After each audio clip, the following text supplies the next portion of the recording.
राधे राधे मेरी YouTube family. आज आप सभी के लिए लेकर आई हूँ बच्चों की पसंद की एक आसान सी रेसिपी। अच्छा, एक बात तो है, जो हमारा टाइम था, हमारा बचपन था ना, बहुत अच्छा था। कहने के लिए तो बोलते थे कि हम गरीब हैं, या पहले गरीबी बहुत ही होती थी, ऐसा मानते हैं। हमें तो वैसे कभी महसूस हुआ नहीं है, लेकिन उस टाइम पे इस तरीके की खाने पीने की ना तो चीज़ें होती थी, और होती होंगी तो हमें नहीं पता है कि हमें तो देखिए मिलती नहीं थी, और ना ही हमें कभी इच्छा रहती थी इस तरीके की चीज़ों को खाने की। लेकिन आजकल के बच्चे बड़े स्मार्ट हो गए हैं, क्योंकि उनके मम्मी पापा हम बन चुके हैं, कुछ ऐसा ही वैसे है। हम ये सोचते हैं कि हमारे बच्चों को किसी भी तरीके की कमी न रहे। और ज़्यादा करके देखिए, मेरी कोशिश ना ये रहती है कि बच्चे ना बाहर का खाना ना सीखे या बाहर का खाना ना खाए। तो जो भी कुछ देखिए चलता रहता है, जब गांव गली में बिकने के लिए आता है तो बच्चों का मन करने लगता है। काफ़ी दिन से बच्चे बोल रहे थे मम्मी बर्गर बना दो, बर्गर बना दो। आज हम मार्केट गए थे, मैंने सोचा चलिए बच्चों की डिमांड ना पूरी कर ही देती हूँ। तो वहाँ से हम ये बन लेके आ गए थे। एक दिक्कत सी आती है मेरे सामने, जब भी मैं इस तरीके की रेसिपियाँ बनाती हूँ तो इसमें चटनियों की ज़रूरत होती है, जो कि नॉर्मली मार्केट की ज़्यादा टेस्टी लगती है, मतलब आपके हिसाब से। बट उसमें लहसुन प्याज वगैरह ज़्यादा डाला होता है, और लहसुन प्याज हम खाते नहीं हैं। तो पहले मुझे ये चटनियाँ तैयार करनी होती हैं अपने घर में। मैंने यहाँ पर रेड चटनी यानी टमाटर और लाल मिर्च की चटनी तैयार की, हरी मिर्च की खट्टी वाली चटनी तैयार की। तो दोनों चटनियाँ बना के मैंने तैयार करके रख ली है, बिना लहसुन बिना प्याज के। उसके बाद यहाँ पर चलिए बनाना शुरू करते हैं।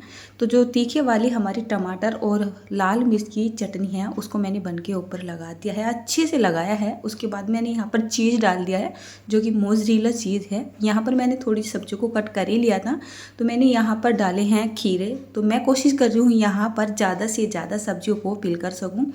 अगर आप अपने घर में जो है प्याज वगैरह खाते हो ना, तो आप प्याज भी डाल सकते हो, बट मेरे घर में खाया नहीं जाता है लहसुन और प्याज। तो मैं हर चीज़ में अवॉइड ही करती हूँ, और करनी भी पड़ेगी क्योंकि हम खाते ही नहीं हैं। उसके बाद मैंने फिर से इसके ऊपर चीज़ लगा दिया, थोड़ा सा चाट मसाला, उसके बाद डाल दिया यहाँ पे थोड़ा सा काला नमक। अब ये जो ऊपर वाला बन है, इसके ऊपर डाल देते हैं हम जो है मिर्च की हल्की सी खट्टी सी चटनी, मतलब अच्छे से इसको स्प्रेड कर देते हैं और इसको बंद कर देते हैं। तो चलिए, एक बन तो हमारा तैयार हो चुका है। नॉर्मली क्या होता है ना, जब भी इस तरीके की रेसिपियाँ बनाते हैं, सबके माइंड में आता है शेजवान सॉस, या फिर नॉर्मली मार्केट का जो टोमेटो सॉस होता है, चिली सॉस होता है, और भी बहुत सारी चटनियाँ वगैरह होती है मार्केट में। मेरे घर में आते नहीं है, और मुझे इतना खास ज़्यादा पता भी नहीं है कि बाज़ार में क्या क्या चीज़ें आती हैं। मैं सबसे ज़्यादा कोशिश ये करती हूँ कि अपने घर में हर तरीके का खाना बना सकूँ, अपने बच्चों को खिला सकूँ। हो सकता है कितनी बार टेस्ट कम बनता हो, ऐसा भी हो सकता है, बट मेरे मन को ये तसल्ली रहती है कि मैंने इसको घर पे बनाया है। और वैसे तो देखिए, मैं जो भी कुछ घर पे बना लेती हूँ तो बच्चों को अच्छा ही लगता है। और एक रीज़न और भी है बच्चों को अच्छा लगने का, हम बाहर का खाना बिल्कुल मतलब ना के बराबर ही खाते हैं। अगर कभी याद लेके आते हैं, बस हमारे यहाँ पर एक ही फेमस दुकान है समोसे की, तो कभी 1 महीने में 2 महीने में बच्चों के लिए वो समोसा वगैरह लेके आ जाते हैं। बाकी न किसी की चाउमीन वगैरह होती है, नूडल्स वगैरह होते हैं, या कोई भी बर्गर वर्गर जो भी कुछ खाने के फास्ट फूड आते हैं, कुछ भी हम अपने बच्चों को बाहर से नहीं खिलाते हैं। तो घर पे जब इस तरीके की चीज़ें बनती हैं तो मेरे बच्चों को बहुत ज़्यादा पसंद भी आती है, और मुझे भी तसल्ली सी हो जाती है। एक ट्रे ले ली है, पहले मैंने इस पर थोड़ा सा बटर लगा लिया है। ये मेरे घर का ही मक्खन है, तो इसको मैंने अच्छे से जो है ट्रे के ऊपर लगा लिया है। उसके बाद ये चारों के चारों बन यहाँ पर रख दिए हैं। उसके बाद इनके ऊपर थोड़ा थोड़ा सा मक्खन और लगा देते हैं।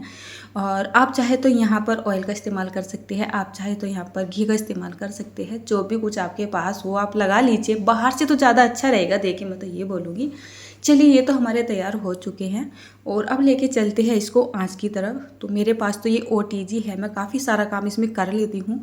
आपके पास नहीं भी होगा, ऐसा हो सकता है कि 50% लोगों के पास नहीं होता है। मेरा काम है तो मैंने ले लिया, तो नहीं तो मेरे पास भी ये चीज़ें मिलने वाली नहीं थी।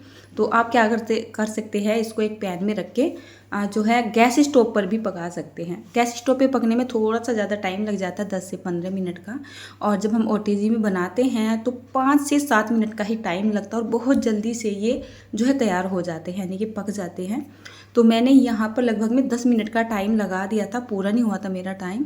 और मैंने यहाँ पर दोनों ही रोड को ऑन कर दिया था, और टेम्परेचर मैंने 150 टू 180 कर दिया था। अब जो पीछे की तरफ होता है ना, तो उस पे चीज़ें बहुत जल्दी से पक जाती है और फिर जलने लगती है। तो मैंने बीच में क्या किया, जब देखा जो आगे के आप देख रहे हैं ना, यहाँ पर चीज़ हमारा अच्छे से जो है मेल्ट हो चुका था, तो मैंने इसको पलट के दोबारा से रख दिया था और 2-3 मिनट के लिए। तो टोटली यहाँ पर इसको पकने में 7 से 8 ही मिनट लगी थी, पूरी 10 मिनट हुई भी नहीं थी। तो मुझे इसको निकालना पड़ा, यानी कि बहुत जल्दी से ये हमारा एक तरीके से चीज़ी बर्गर बनकर तैयार हो गया है बिना आलू की टिक्की के। खाने में भी बहुत ज़्यादा टेस्टी लग रहा था, लेकिन हाँ मुझसे थोड़ा सा स्पाइसी बन गया था। जैसे रेड चटनी है ना, तो उसमें खूब सारे भर भर के लाल मिर्च डाली जाती है और साथ में हरी मिर्च भी मैंने जो डाली थी चटनी में, उसमें भी काफ़ी तीखापन होता है। और ये डिपेंड करता है कि मिर्च ना कितनी बार तेज़ सी आ जाती है और कितनी बार कम तीखी सी होती है, तो उसमें थोड़ा सा अंदाज़ा नहीं होता है। तो लेकिन चटपटा सा बन के तैयार हो गया था और बाज़ार से तो कहीं ज़्यादा अच्छा था। तो बस एक एक मैंने तीनों बच्चों को दे दिया और एक बचा, उसमें से हम दोनों ने खाया था। तो देखिए यहाँ पे मैंने काट के जो दिखाया था ना, वो क्लिप मिस हो गई मुझसे। और यहाँ पर फाइनल लुक मैं आपको दिखा रही हूँ, क्या बढ़िया ये हमारा चीज़ी बर्गर बनकर तैयार हो चुका है। तो मैं आपसे यही रिक्वेस्ट करना चाहूँगी, आजकल के बच्चे देखिए खाते ही हैं इस तरीके की चीज़ों को, तो आप भी इस तरीके की चीज़ों को अपने घर पे बनाइए। टेस्टी कुछ कम लग सकता है, आपको मेहनत थोड़ी सी ज़्यादा लग सकती है, लेकिन हाँ आपके बच्चों को बाज़ार से ज़्यादा अच्छा खाना घर पर ही मिल सकता है। बाज़ार में बहुत बुरा हाल है, कोई साफ़ सफाई नहीं होती है, चीज़ों का नहीं पता होता है, मतलब क्या डाल रहे हैं, कैसे कर रहे हैं, कैसे नहीं कर रहे हैं, बहुत बुरा हाल है। तो अपने बच्चों को आप घर पे बना के खिलाइए। और ये छोटी सी क्लिप आपको मैं इसलिए दिखा रही थी, बच्चे यहाँ पर जो है टीवी चलाए बैठे हुए हैं, देख रहे हैं, और खाने से ही आपको पता चल रहा होगा कि कितने मतलब मस्त हो के बच्चे खा रहे हैं, कितना पसंद कर कर के बच्चे खा रहे हैं। और ये है पायल, इसका थोड़ा ट्रीटमेंट चल रहा है, दांतों वगैरह में कोई दिक्कत है इसकी, तो इसके थोड़े छोटे छोटे टुकड़े बना के खा रही थी।